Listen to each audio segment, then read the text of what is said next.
পরম প্রেমময় শ্রী ঠাকুর অনুকূলচন্দ্রের চরণে শত সহস্র কোটি কোটি প্রণাম। পরম প্রেমময় শ্রী বড়মা চরণে আমার শত সহস্র কোটি কোটি প্রণাম। পরম প্রেমময় শ্রী বরদা চরণে আমার শত সহস্র কোটি কোটি প্রণাম। পরম পূজা দাদা চরণে আমার শত সহস্র কোটি কোটি প্রণাম।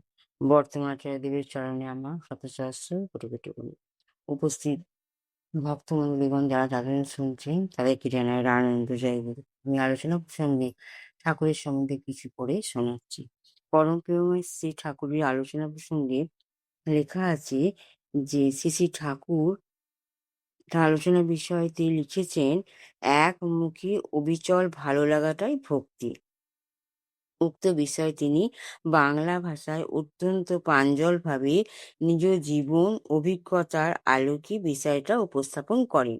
তিনি বললেন, নিরন্তর ঠাকুরকে নিয়ে মেতে থাকার মধ্যে যে আনন্দ, সেটাই হচ্ছে ভক্তি। জীবনে ভালো মন্দ যাই আসুক, সব পরিস্থিতির মধ্যেই ঠাকুরকে নিয়ে অবিচলভাবে ইষ্টপথে চলতে থাকা এক অফুরান আনন্দের প্রবাহ এনে দেয়। এই প্রসঙ্গে তুলে ধরেন তার মায়ের অসুস্থকালে তিনি আচার্যদেবের নির্দেশে ডিপিওয়ার্কের কাজে মগ্ন থাকার মধ্য দিয়ে কিভাবে দুশ্চিন্তাকে জয় করে ঐশী অনুভূতির পরশ পেয়েছিলেন। তিনি বলেন, নিজেকে এমনভাবে তৈরি করার প্রয়োজন যাতে কোনো বিরুদ্ধ পরিস্থিতি ঠাকুরের পথে চলা থেকে বিচ্যুত না করতে পারে। ইষ্ট পিতর্থের যজন যাজন ইষ্টভীতি করার মধ্য দিয়ে তাঁর প্রতি টান গজায়। এই করার ভিতর দিয়ে ইষ্টানুরাগ বাড়ে। আমরা বহু কিছু নিয়ে ব্যাপৃত থাকি বলে প্রকৃত ভালো লাগার অনুভবটা আমাদের মনে আসে না। আমরা প্রবৃত্তির রঙে রঙিন হয়ে নিজেদের ক্ষুদ্র জগতে ঘুরপাক খেতে থাকি। একানুরক্তি নিয়ে একনিষ্ঠভাবে যখন আমরা সব অবস্থার মধ্যে ঠাকুরকে উপভোগ করি, তখনই সেই ভালো লাগা একমুখী ভক্তিতে উত্তরিত হয়। সৎসঙ্গী সম্মেলনের শেষে আশ্রমিক দীপানন্দ প্রসাদ হিন্দিতে প্রত্যাশা পীড়িত মন নিষ্ফলতার জনক শীর্ষক বিষয়ে এক অন্তর্ভেদী আলোচনা তিনি করেন। সহজ সুন্দরভাবে বলেন, প্রত্যাশা মানে খারাপ কিছু নয়। ব্যক্তি জীবনের বেঁচে থাকাটাই একটা প্রত্যাশা, কিন্তু প্রত্যাশা যখন সত্যাবিরোধী হয়ে ওঠে তখন তা অবনতি ডেকে আনে। ঠাকুর বলেছেন, আশীর্বাদ মানে অনুশাসনবাদ। কিছু পেতে হলে কি পদ্ধতি অবলম্বন করলে তা পাওয়া যায় সেটা বুঝতে হবে। বহু বাবা মা আছেন তাদের সন্তানদের উজ্জ্বল ভবিষ্যতের কামনায়। তাদের মধ্যে একটা সাধারণ বিষয় লক্ষ্য করা যায়, আমার ছেলেটি খুব চঞ্চল, আমার মেয়েটা খুব দুষ্টু, খালি খেলতে দৌড়ে, পড়তে চায় না, ইত্যাদি। সন্তানদের নানা অজুহাত, নানা বাহানা, সবই ঠাকুর মন্দিরে এসে আচার্যদেবকে সবাই বলা। আর সেই আচার্যদেব সব শুনে নিয়ে তাদেরকে সবকিছু সমস্যার সমাধান দেখিয়ে দেয়। বাচ্চারা যদি গুরুজন ব্যক্তিদের কাছে সমস্ত কিছু দেখে অনুকরণ করে নেয়, সন্তানকে ভালো পড়ুয়া করতে চাইলে বাবা মাকে অন্তঃশাসনে ভালো পড়ুয়া হতে হবে। সঠিক প্রত্যাশার দিকে লক্ষ্য থাকা প্রয়োজন। ঠাকুর সত্যনারায়ণ সেন বলেছেন, অর্থ মান যশ ইত্যাদি পাওয়ার আশায় আমাকে ঠাকুর সাজিয়ে ভক্ত হয়েও না, সাবধান হও, ঠকবে। তোমার ঠাকুরত্ব না জাগলে কেউ তোমার কেন্দ্রও নয়, ঠাকুরও নয়, ফাঁকি দিলেই পেতে হবে। নিষ্ঠার সাথে বিধি পালন করার মধ্য দিয়ে বিধাতা অর্থাৎ ঠাকুর জীবনে জাগ্রত থাকবে। নাম জপ, সময় মতন ইষ্টভীতি, ছানকুনি পাতা খাওয়া ইত্যাদি যজনমূলক ঠাকুরের কথায় বলা আছে। ঠাকুরের বলা বিধানগুলির প্রতি আমাদের আকর্ষণকে বাড়িয়ে তোলে, নিষ্ঠা বাড়ায়।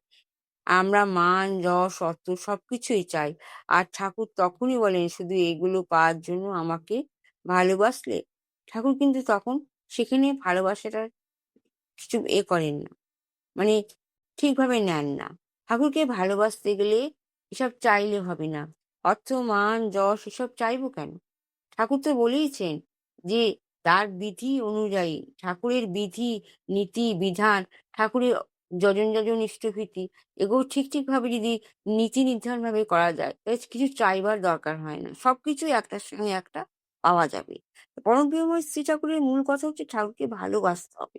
ঠাকুরকে ভালোবাসার অর্থ হচ্ছে ঠাকুর যা যা বলেছেন সেগুলো শুনে নিত্য দৈনন্দিন জীবনে আমাদের সমস্ত কিছু তত্ত্বালিকা হিসাবে করে এগিয়ে চলতে হবে। শ্রী বরদারা একবার আলোচনা করে বরদারা শ্রী বরদাদা একবার আলোচনা করেছিলেন, জীবনে আমাদের অনেক কিছুরই প্রয়োজন, অর্থেরও তো প্রয়োজন আছে, দরকার যশেরও। এই জন্য আমরা পড়াশোনা করি। যশস্বী হওয়া তো আমাদের একটা প্রধান লক্ষ্য। ঠাকুর তো জাগ্রত করা মনের নিজের অন্তর, আর মানে ঠাকুরকে জাগ্রত করতে গেলে আমাদের নিজের অন্তরের প্রতি ঠাকুরের প্রতি প্রেমকে জাগিয়ে তুলতে হবে। ঠাকুরত্ব জাগতে হলে তার প্রতি অপ্রত্যাশিত প্রেমে প্রাপ্তির পথকে অবাধ করে তোলে।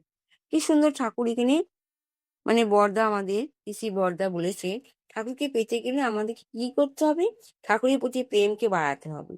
আর ঠাকুর তো যখন আমাদের মনে জাগবে, ওনার প্রতি যে অপ্রত্যাশী প্রেমী প্রাপ্তির পথকে অবাধ করবে। আমরা ছোট ছোট যে এই যে ঠাকুরের বইগুলো আলোচনা প্রসঙ্গগুলো পড়লে আমরা কি বুঝতে পারবো? ঠাকুর কি চেয়েছেন আমাদের কাছ থেকে?